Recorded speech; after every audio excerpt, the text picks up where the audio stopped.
feels like one of those days we could use some extra dancing, doesn't it? Yes, it does. Extra dancing and extra sunlight. Right? Yes. Hello, my friend. How are you? Good. How are you doing? I am well. I've been dancing fast. It has Good. been, we just got off that pre-interview with a future guest who was calling us on some stuff about working too much. I'm like, I'm ooh, we so got to have her on the excited. show just so we can be in check with our stuff. Yes. And it's interesting because I'm hearing that story a lot as I talk to more women.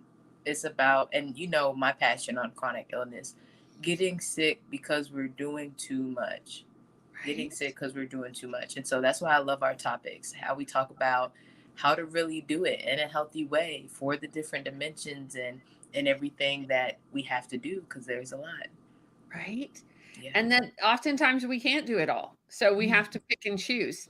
Yeah. So speaking about doing it all, should we do our intro, our official Yes. intro, and kick this show off? Yeah, let's kick it Let's off. do it. Hi, ladies. I am Shannon Mitchell, a Black millennial business owner, the founder of Shalo Glow LLC, a handmade shea butter company.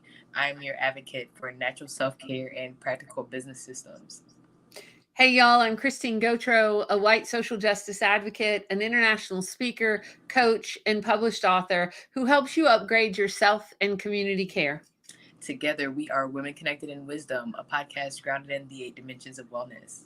And we like to get together every week and have intentional conversation about how to be wise in business, relationships, and wellness, because it's all connected. Yeah, it is. Right? Yeah. So what are we talking about today, my friend? Today, we are talking about social wellness. What is social wellness?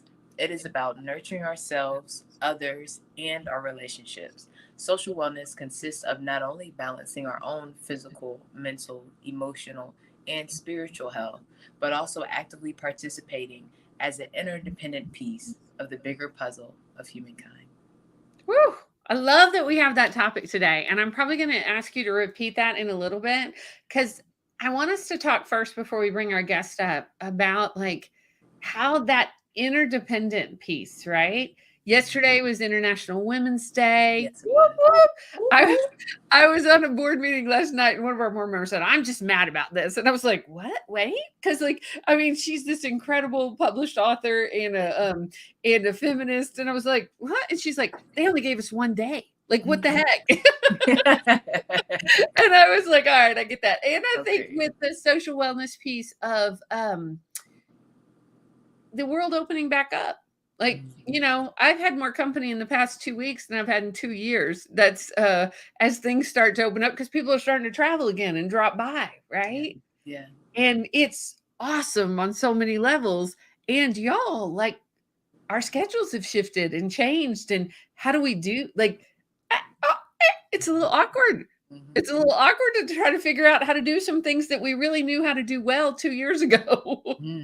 That's a good point. No, really, even going back into the workforce, I'll say something and, the moment when somebody's like, have a good day, and they're like, and you just say the wrong response to the wrong thing. I still kind of find myself doing that sometimes, but especially when I started, it's like, yeah, I need to like get used to it again. Right? It's fascinating.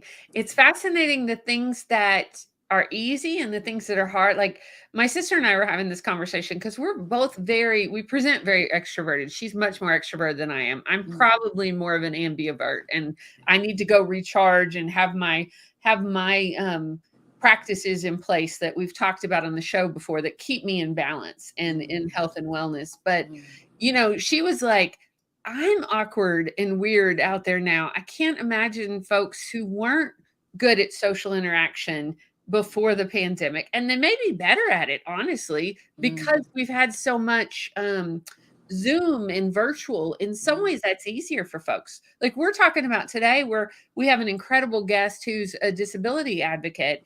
And I know one of the things that I've talked about with several of my colleagues is the accessibility that virtual and streaming have given so many people.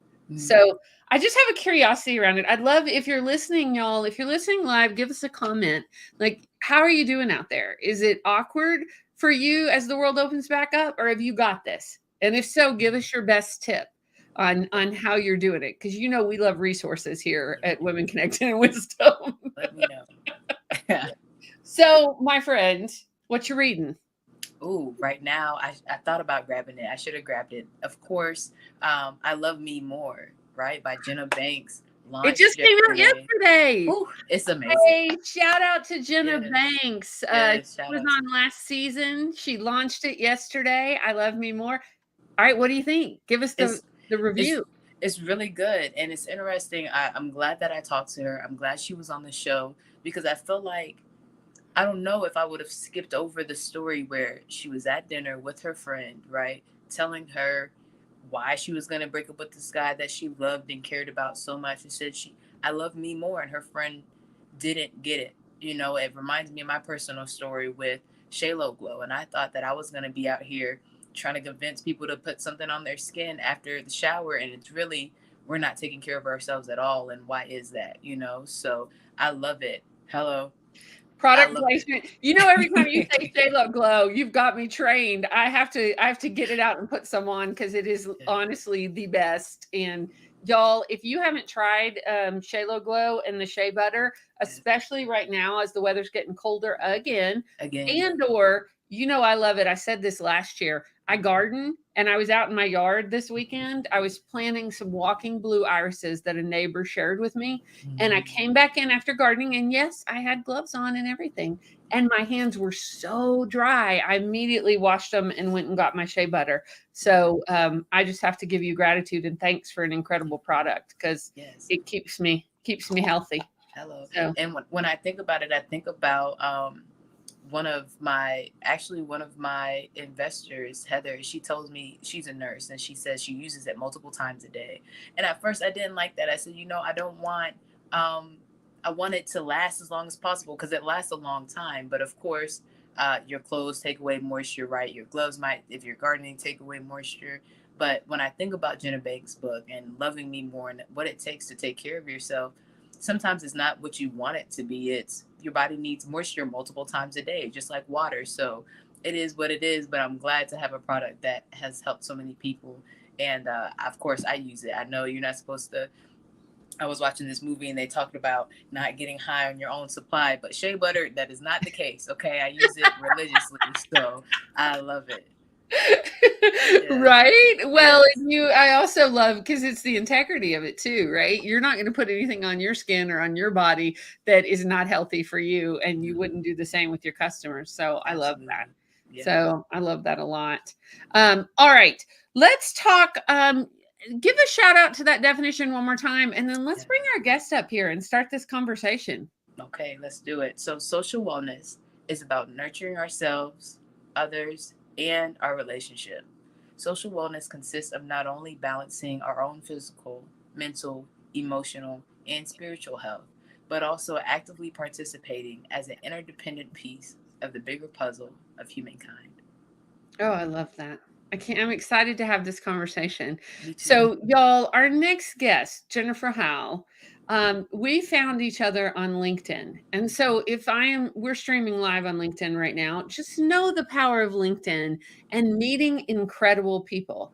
No, I was not paid to say that for LinkedIn, but I just have to give that a shout out, because I have met some of the just most delightful people on LinkedIn and the power of their work.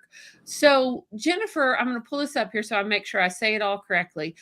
Jennifer is a member of the podcast working group for Art Spark, Texas, hosted, and she that hosts True Tales by Disability Advocates podcast. Boy, my tongue's not working today, y'all. Apologies. I'm going to say that one more time. Jennifer is a member of the podcast working group for the Art Spark Texas hosts True Tales by Disability Advocates podcast. On each of the podcast working group teams, they rotate jobs as host, producer, sound editor, etc. And many have also been guests on the podcast as well. So we're going to talk about that podcast, and we're going to talk about Jennifer and what she does. She is a disability advocate. She is an accessibility and creative placemaking consultant. She is also a teacher, an artist, and a writer. She's just incredible, and she is from Austin, Texas. So we have a lot to talk about there too. So come on up here, Jennifer. Hello. Hi. Hello. Welcome to Women Connected in Wisdom podcast. How Thank are you? I'm doing very well. Thank you. I am so delighted to have you on and have this conversation. And we started the conversation earlier today, and I would love to start out with what you reached out to me and said, and the remainder of our conversation. I would love to have this conversation on air. Okay. Well, this morning we were talking about the graphic promoting and announcing today's episode, and you had used the word differently abled. Yep. And I suggested that maybe it would be better to use just the word disabled instead of differently abled. Now, some persons prefer the term differently abled, but others prefer otherwise, Right. just to use the word disabled. And so it started a whole conversation about terms. And I hope that we can talk about this here today, because I have visited with a lot of people who are afraid to just say anything because they're so afraid of saying the wrong thing, and they don't want to offend anyone, so they don't say anything. And many people are left out. They don't feel included. They feel avoided just because nice folks are afraid of saying the wrong thing. I love that, Jennifer. Yes, to having this conversation and why it's so important. So you shared a resource with me that we're going to share with our listeners from NPR's Life Kit. It's called Don't Be Scared to Talk About Disabilities. Here's what to know and what to say. And we're going to talk about it a little bit on the show, probably a lot more. I want to hear your personal story. But before we jump into that, y'all, let's start with some numbers. More than 1 billion people, nearly 15% of the world's population, experience some form of disability. In the United States alone, that's about 61 million people, or 1 out of every 4 adults, live at least with one disability. And here's the thing to know about this. This is the one marginalized group that anybody could become a part of at any time, temporarily or forever, at any point in your life. So it is you saying that, Jennifer, about people don't want to talk about it. Y'all, we got to talk about this. So Jennifer, will you share with our listeners your personal story and why you got into this work and a little bit about you? Okay. Well, my father had polio when he was a young boy. And so of course, I knew him to have disabilities from birth, although I don't know at what point in time it even occurred to me that I was just in preparation for this podcast. I was just remembering something that happened to me when I was a very young child. My father was taking me to the babysitters, and I was following him into her home behind him, and I was copying him. I was limping just as he was. And after he drops me off and leaves, the childcare provider really flew into me. Oh, I was being so rude and making fun of my father, and then I didn't even know what she's talking about. But anyway, so I threw that story in. So it really, but I guess I'm sharing that to try to explain what that feels like. It was just. I didn't really think of it as a disability, and I didn't even know, So that, and then when I was 12 years old, my mother was diagnosed with a brain tumor and had several different surgeries and radiation therapy, and the tumor and the treatment left her with several disabilities. And so and later, as an adult, I was her caregiver. So you would think that a person that grew up in that world, and then I could tell you other things too, not just family experiences, but anyway, you would think that I would be extra sensitive and maybe even more knowledgeable, and anyway, that I would see things that others wouldn't see, or know things that others wouldn't know, and that probably was true. But when I became disabled, I started to see things I'd never seen before. And it really, it shocked me. It embarrassed me. I was embarrassed. I thought, how could I have not seen this before with my parents both being disabled? But there really is something to it being you. I got to tell you, it's hard to admit out loud, because it makes me feel like I was, I don't know, what's the word, selfish, but it's true. And when I shared this with others, I got a lot of it really opened up a conversation that I was really glad to have, because others were glad to have it with me. And I didn't know it was such an important conversation. Right. Thank you. Thank you for bringing your whole truth and your whole self and being honest about that, because I think that is probably true for more, like, people listening, maybe going, me too, right? Like, because we don't know until we walk a mile in somebody's shoes, right? That what their life is and what they're experiencing and what they're bringing, and how hard it can be, or how great it is, or, that was the thing about the NPR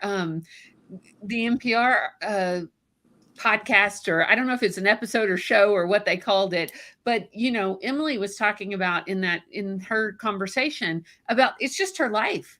Like you were saying that about your parents. That's what she said. She said, I don't see myself as disabled. It's just my life. It's what I have going on. And I'm willing to have the conversation and be an advocate, but it's not something that I'm like I think we frame it differently when we're not in that situation, or when we don't know, or we haven't researched it and learned about it, right? When something's completely foreign to us. Yeah. Mm-hmm. So Jennifer, one thing that your story makes me question is, what are the things that you came to realize when you started having arthritis and different things go on? Well, that's such a huge question. I've learned so much in the last year and a half, especially being in this podcast working group. I've really developed some friendships there. Let's see. It started for, like, one of the things that I noticed were all of these things that were inaccessible. Now, why?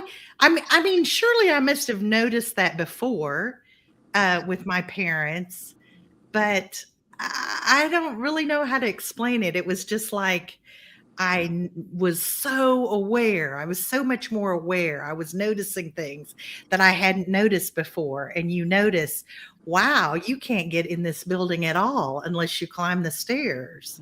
Or why, I was thinking of like game shows that are very physical. Mhm. I don't ever see why don't they have games for persons in wheelchairs or other physical disabilities? They're up there jumping around and just stuff like that. I just started noticing things everywhere, all the time, every day, just like that.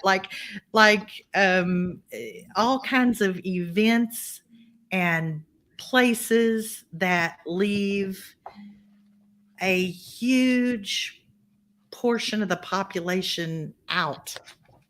Right. We've been talking, about language. Oh, Brandy. Yep. Here comes Brandy Lee, our friend and author. And she says, "Ooh, I am loving the disabilities combo." Absolutely. Um, yeah, we've also been talking about how much ableist language there is in our world and in our culture. That things we say on the regular leave a whole bunch of people out.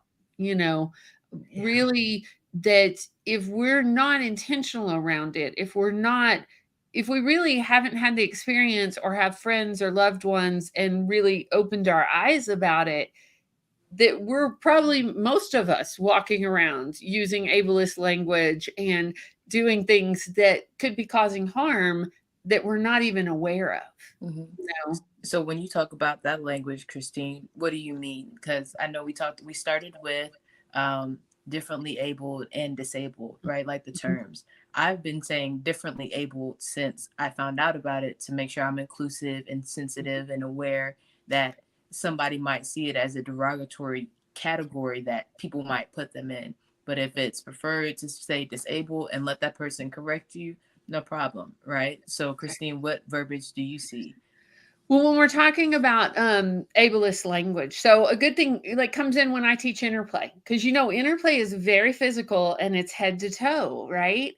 And if we often say at the beginning of our sessions, move your body how your body needs to move, or if I ask you to do something and your part of your body doesn't move that way, please make adjustments, right? So even the words, if you're willing and able, is some ableist language. Mm-hmm. Like, if you are willing, like, right? I mean, there's things we say in our culture every day that exclude people. And Mm-hmm. so, uh, walking forward. If you've got people in your class that are using wheelchairs, they may need to roll forward or Mm-hmm. they may need to move forward. It's just little adjustments and paying attention. It is paying attention to that. Just because our world is this way doesn't mean the person in the room with us, their world is this way. And Yeah. I know we've had a lot of these conversations around race and different anti-racist work, and opening it up to like the disability community. Mm-hmm. And how are ways that, I mean, we always talk about this, right, in our activism work, about who's not at the table. Yeah. Well, in the story we were listening to today, they talked about, a lot of folks with disability can't even get to the table because it's on a second floor and there's no elevator to get them there, right? Mm-hmm. Like, yeah. So how do we be more inclusive? And I think that starts just like with this conversation Yeah. about having a Mhm, conversation. mhm. And I would even say the and this is social wellness, right? The overall considerations. For example, one of my very best friends has sickle cell, and it wasn't until maybe COVID that I realized maybe that's why we had the breaks in communication. She's 2 years older than me, so as we were growing up, every now and then we would talk a lot, and then we wouldn't talk a lot. We would talk a lot, and I used to say that she would disappear, and not in a combative or angry way, but sometimes that I feel like you might not be here, but maybe she was in the hospital and didn't want to consistently put that weight on me or always Mhm, have to explain it and talk about it to people who wouldn't mhm, mhm. understand, but she was in the hospital, so that's understandable. Mhm. And like you said, Jennifer, like things that you don't even think about because it's not you, and then when it's you, now you see things completely differently. So with COVID and the time gaps and everybody having more stuff on their plate, I've started thinking about my social support and being more understanding that maybe they can't support me or be there how I would want them to, and I need to do that for myself. But it's always been that way, you know? Mm-hmm. Well, I don't want anyone to be, if you don't mind me jumping in here. no. All of this is great to talk about, and I really want to encourage people to educate themselves. Yeah. Okay. And I'm trying to do that, and it's an ongoing process. But I think the main takeaway I have from all of these conversations that I've had is that they don't. Yes, we want people to use the right terminology. You know, we want people to care enough to ask, to use the right terminology. But what's more important than that is to just be included. Yeah. So just because, you know, somebody might hear my story and think, oh my goodness, she was around disability her whole life and she didn't even know. So how in the world am I going to know? Right. You know, or how can I, you know, once again, we don't want them to be afraid about using the wrong terminology. Folks just want to be included, you know, and know you care and know you're trying. And Well, and I loved what you said earlier when we were prepping for the show, Jennifer. Like, it changes, right? Sometimes the language changes. Sometimes we'll read it at one organization and you're like, oh, I can't remember, Shannon, if it was you that said it or Jennifer that said it. Like, oh, this is the way to do it because this is what they are saying. Like, whether it's a really respected organization or a person in the disabilities community that you respect and admire. And, you know, you got to lead with the person and the individual that's in front of you and build that relationship. And it's kind of like when we ask somebody your pronouns, like, what do you want to be called? Like, what do you want to, how do you identify? How do you, and then I think personally, it gets a little tricky in the disability community because not all disabilities are visible. Right. And so often you may be working beside somebody, walking beside, rolling beside, being online with somebody that you have no idea that they have a disability. So then we got to backtrack and let's treat each other. Let's treat everybody with respect and kindness. And as we expand our awareness and get to be in relationship, often people share with us. Yeah. And I was having a conversation with one of my managers the other night, and he gave an example that he gave his youth group when he used to be over there. He said, you might know a lot of things about God, but do you know God? You know, and I'd asked him if there was anything that I could do better in my new role. He said, continue to get to know your staff.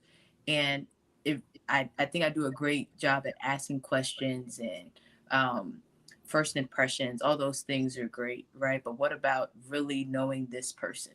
That's what I'm working on now. And so I think that's what we're talking about here. You know, you can know all of these things, but this person that you meet is still going to be different. So what does this person need? And whether it's from an organization standpoint, making sure that your building is set up to accommodate, or whether it's the way the event flows and making sure that we're accommodating our participants who we want to come, being aware of what they need, and then meeting everybody there is the best step forward in my mind right now.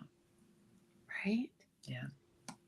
Well, and things that I'm learning through the alternate roots community, and we haven't completely put them into practice in this podcast, but you know, when we're live streaming, you can turn on your closed caption and just see the words across the stream in case hearing may be an issue, or if you're at work. I mean, there's a way, you know, that the AI is not completely, but like I realized even today, like we don't usually do visual descriptors. Right. So, you know, if we were to do a visual descriptor to be inclusive, that might look something like this. Hey, y'all, I'm Christine Gotro. I am a white middle-aged woman who has long brown hair. It's a little wavy today. I'm wearing some red glasses. I am wearing a purple top with some black and white on it and a necklace that's a copper circle that I got thrifting, and it's really cool. And my background is, well, the way StreamYard's set up is you kind of just see the tan wall behind me and you see a hint of a bookshelf behind me. So Shannon, if you were to do a visual descriptor, give our listeners a visual descriptor. Yeah, and I'll start with saying the first time we did this, I was like horrible at it because I usually don't give visual descriptors, right? So, my hair is, let's start with my hair. My hair is red and orange at the tips. It is put up in a ponytail with lock petals, and those look like flower petals. There's just like an oval circular shape. And I have on a soft cheetah print shirt with some skinny gold hoops and some lime green nail polish. Okay. And my background is very tan. And what else? Oh, I'm Your also beautiful color of your skin. Yeah, that is important, right? So my melanated skin, I'm African American with high cheekbones and a wide smile. Jennifer, you want to do your I love it. Yes, yes. I am a fair-skinned woman in my late 50s with long silver hair and red-framed eyeglasses and a colorful scarf. I am here in my home classroom. You can see, or there's maps behind me, and I use the pronouns she, her. Thank you.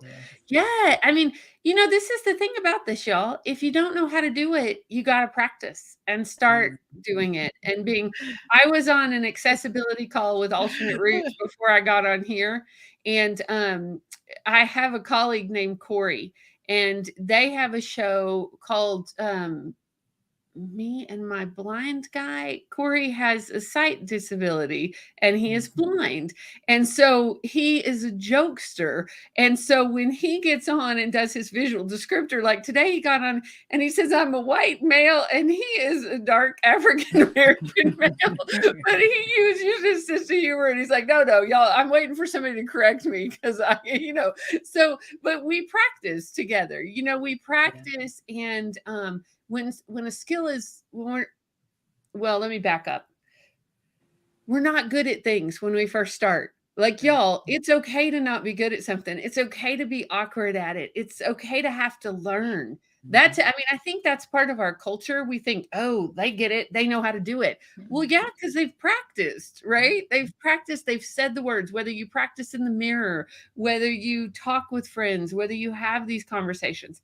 Now, I gotta put a little side note in here. It's kind of like with our friends of color, like don't put the emotional labor on them. Don't go to somebody using in a wheelchair and start asking them all kinds of questions. That's not their job. It's not emotional labor. Like, do your research, read your book. Like today on this NPR thing, we're going to cite this young woman, Emily Ledoux, has a new book out called Demystifying Disability. What to know, what to say, and how to be an ally. And we will link that in our show notes. Listen to Jennifer's, the podcast she's a part of, which I want you to talk about that in just a second, Jennifer, about true tales of disability. Like, do your research. If you have friends that have a disability, you might ask them the question, hey, I'd love to have a conversation about this with you. When's a good time? Or would you be open to this conversation? Don't just assume that they want to have the conversation, and don't just assume that it's their job to educate you. So I want to put that out there, that we don't want to put emotional labor on folks that are not willing to take that on, because it can be. I totally agree with you, Christine. Don't assume. However, again, my experience just in some of the discussions that I've had, a lot of times people do want to talk about it. They're glad you asked. So there's that. I want to, and thank you for talking about practicing. You can see that see, and I'm using the word see a lot. Isn't it? It's in our culture. But it's so true. It's okay. And like, Jennifer, this is your gig, and it still can be challenging. So I love that you say that, because our culture is such an ableist culture that we don't even realize, right? Yes, I am going to tell you about another article, maybe, and then you can decide if you want to list that in the show notes too. And it was so good talking about the difference between the medical model and the social model. Mm. Okay. And I've got information about that. I can't off the top of my head give you all the details, but it really is. It's more than just being aware, like I mentioned, and using the correct terminology, like we discussed about. It really is a new way of thinking. In some of the work that I've been involved in recently about, learning what racism is and learning, some of that I've been a part of.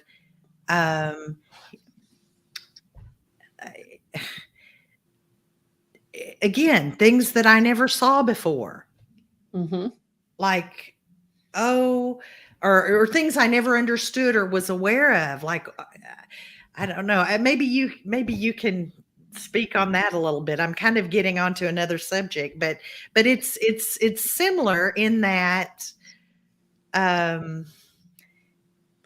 We I don't know. Maybe We don't know I what don't we want don't to. know. No, I don't want to compare. I'm sorry. That was wrong to do too. I guess no. This is what I meant to say. It's okay. Is that just a new way of thinking? Right. Being open to learn. That What about being open to learn and understanding that we don't know what we don't know? Shannon, you look like you were about to say something and then your tech froze, my friend. Yeah, and then it's a whole paradigm shift, when your mind stretches to a place with new information that it never went before. And I feel like we can ask all the questions, read all the books, and have all the conversations with all the different people that we come in contact with. But until it's us, you're still not going to fully understand. I didn't fully understand till my mom passed away. I said, oh my goodness, this is what people mean when they say somebody passed away. I had no idea, you know what I mean? And that's, I genuinely feel like that's how it is with everything. And so now when I say I understand, I usually include I understand as much as I can without ever being in that situation. I don't know what it's like to roll up to a building that Top Golf has 3 stories. I don't know what that's like. You know what I mean? Thankfully, they have accommodations, but not every building does. So I can ally like we talk about. But I also know that that's not something I have to consider on a daily basis. So I may have some blind spots and some things that I could consider more, because I usually don't have to include that on my list of all of the things that I think about on a daily basis. And my things that I think about are different than somebody else's things that they think about. So even if somebody's in a wheelchair, they may not have to deal with other things that I have to deal with as a woman or as, somebody with long hair. My head's heavier, not to minimize anything, but our positions are different. And that's the beauty of being connected. We can all teach each other different things from our different perspectives and levels of understanding. Thank you. Yes. I got you, Jennifer. Of course. That's what I meant. What she said. Yeah, it's a work in progress every day. Yeah. Absolutely. Will you tell our listeners, Jennifer, about Art Spark and about the True Tales of Disability podcast? Okay. Well, a while back, I decided I've done some freelancing in recent years, and I decided I wanted to write about advocacy for persons with disabilities, and stories and share stories. And I came across this. I found Art Spark Texas, and they had a program for speaking advocates. And it's a program, they've had that program for quite a few years. And I found out I could sign up during the pandemic and do that virtually. And it's a wonderful program, speaking advocates. And by the way, Art Spark Texas, their website is artsparktx.org.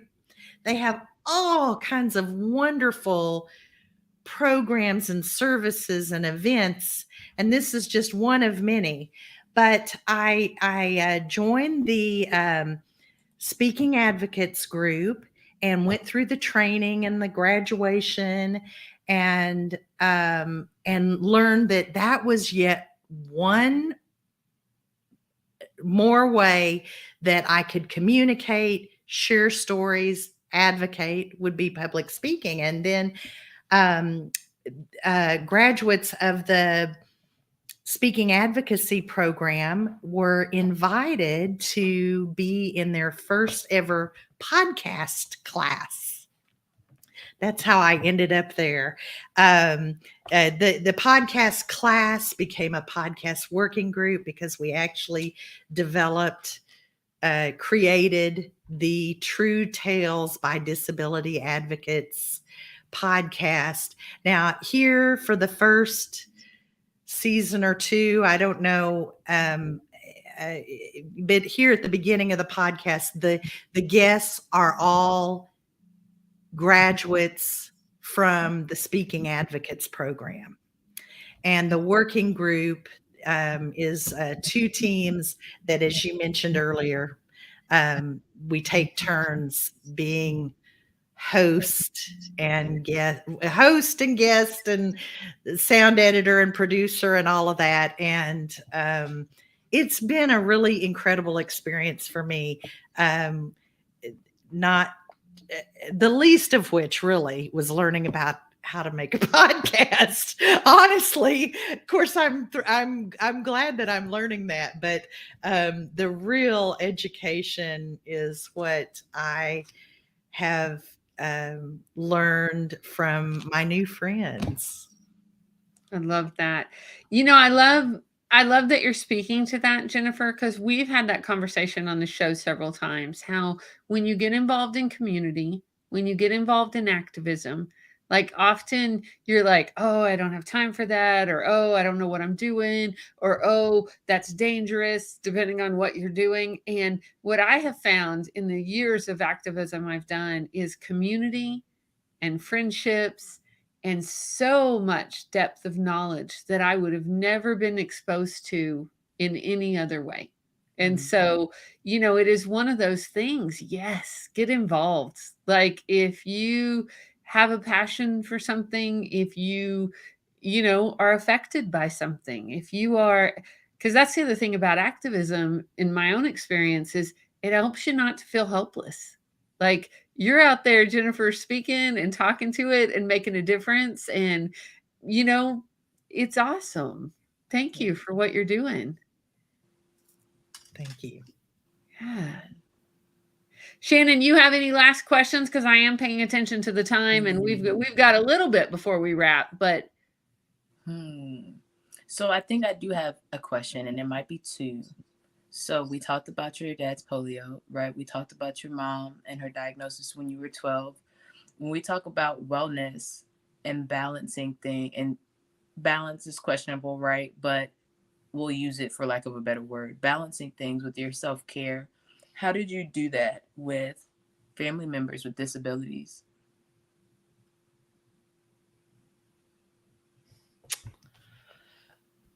Do you mean as a caregiver? Yes. Is that what you're asking about? Yes, as a caregiver. And socially, with the way that it affected your social dynamics with the people in your family or your community, your neighbors or your friends. Because here's the thing, where we talk with a lot of women, Jennifer, almost every woman we know is a caregiver in one form or another, whether it's for parents, whether it's for children, whether it's for their community, whether it's for their jobs. Yeah. Like, so so how do you do it?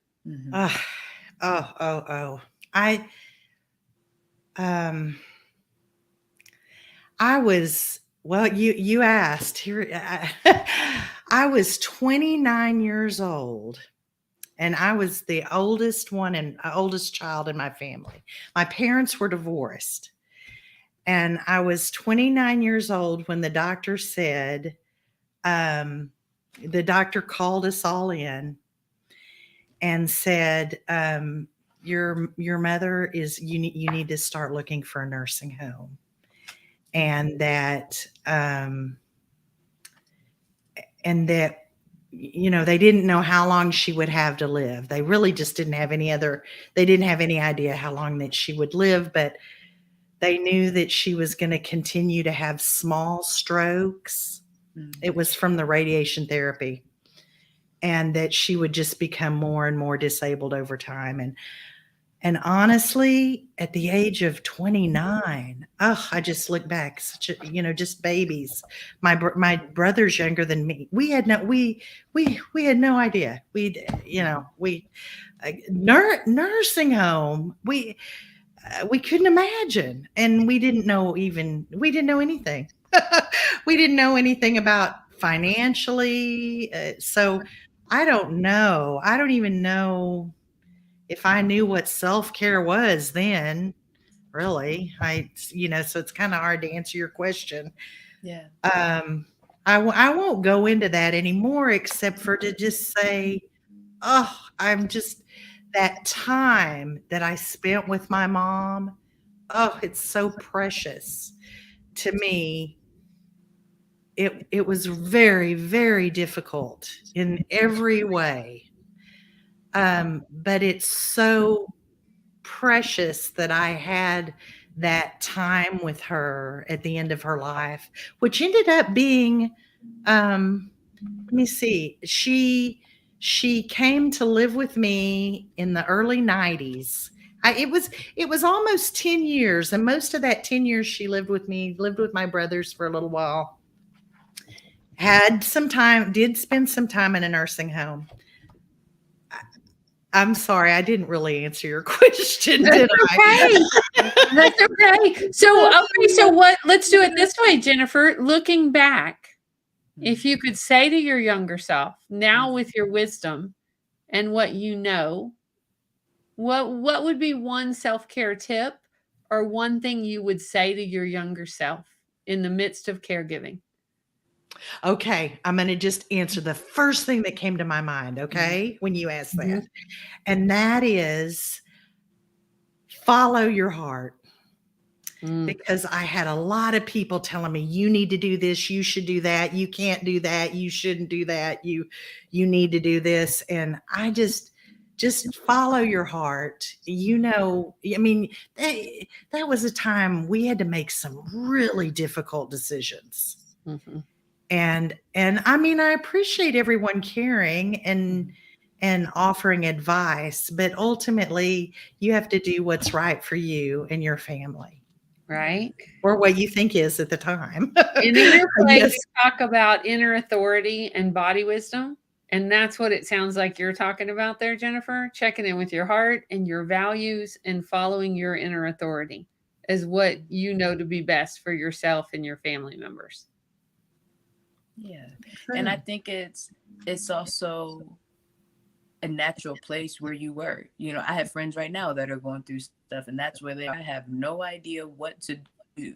And that's why we have this podcast. How do we do it? What about the finances? What about the physical? What about the mental and emotional? Because that's a lot, and what you said, that I stepped down from my salary position, the first one, and took that time before she passed away, because I would have been highly upset had I not taken the opportunity to, and sometimes people see the gap and they don't always have the opportunity to. And like you said, back and say, I should have followed my heart instead of listening to everybody around them. So that's why we build up and we come together so we can do. Thank you, Shannon. You cut out just a smidge on that last part, but I think what you said is that's why we lift each other and build each other up and come together as we do. Yeah. Oh, yeah. All right, y'all, we're about at that time of the show where it's time to say our wisdom in action. So, Jennifer, what we ask every guest towards the end is if you had to hashtag from something about our conversation today about social wellness and being a disability advocate, what would your hashtag be? What would your wisdom in action? What would you tell folks to go? And we can go first. And I think my wisdom in action from this week is going to be to read. I think I'm going to read Emily Ledoux's book, Demystifying Disability. what to know, what to say, and how to be an ally. Because I appreciate you providing me with that resource. And I'm also, my other hashtag is going to go be listen to the True Tales of Disability podcast. What you got, Shannon? I like that. I like to listen to the True Tales. I think I need more information. You know, I think that I have grasp on different things that can affect people, you know, so I would like to immerse in the conversation. That's what will be my hashtag immerse myself in the conversation. Immerse yourself in the conversation. I like it. Thanks. Your tech is given a little bit of an issue just right here at the last minute. What you got for us, Jennifer? Okay. Well, help me out in making this a hashtag, but again, what I keep hearing from my friends and what I'm feeling myself is include us. Right? Maybe nothing about us with a hashtag, nothing about us without us, and hashtag include us. Mm-hmm. I would also say hashtag who's missing from the table. Right? Like looking around, y'all. Let's include everybody. I like that. Yeah, y'all, just being aware of that. Right? Yeah. Absolutely. Jennifer, thank you so much for your time and for being here with us today. This has been such a good conversation. And I appreciate you. And thanks for reaching out on LinkedIn and us getting connected. That has been super fun. And I look forward to more. Yes, thank you so much, Jennifer. Thank you. Oh my goodness, Shannon. That was such a good conversation.